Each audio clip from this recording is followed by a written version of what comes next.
মুসলিম হয়েও খ্রিস্টানদের বড়দিন পালন করলেন লিভারপুলের খেলোয়াড় মোহাম্মদ সালাহ। খ্রিস্টান ধর্মাবলম্বীদের সবচেয়ে বড় ধর্মীয় উৎসব বড়দিন পালিত হয়েছে গত বুধবার। ক্রীড়াঙ্গনের অনেকে বিশেষ এই দিনটি পালন করেছেন, অনেকে খ্রিস্টান ধর্মাবলম্বীদের শুভেচ্ছাও জানিয়েছেন।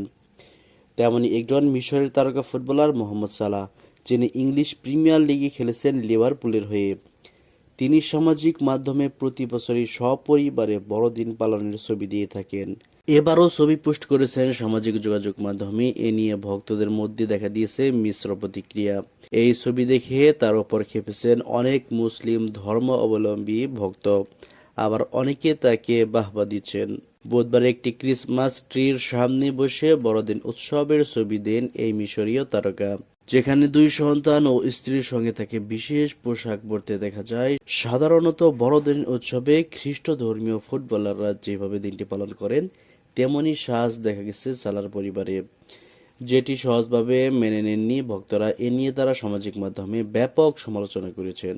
ইনস্টাগ্রামে সালার অনুসারী 63.8 মিলিয়ন, ফেসবুকে তার অনুসারী 16 মিলিয়ন, এক্সে তার অনুসারী 19.1 মিলিয়ন। তিনটি প্ল্যাটফর্মেই তিনি ছবি পোস্ট করতেই সমালোচনা শুরু হয়েছে, আবার অনেকে তাকে সমর্থন জানাচ্ছে। ফেসবুকে একজন তার সমালোচনা করে লেখেন, সালা এটি কি করেন আপনি, ভুলে যেন না আপনি একজন মুসলিম।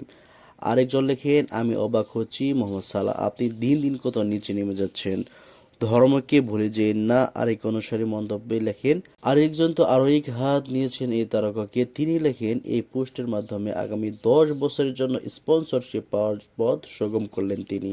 আপনার কি মনে হয় মোহাম্মদ সালাহ কাজটি ঠিক করেছে? আপনার মতামত কমেন্টে জানাবেন।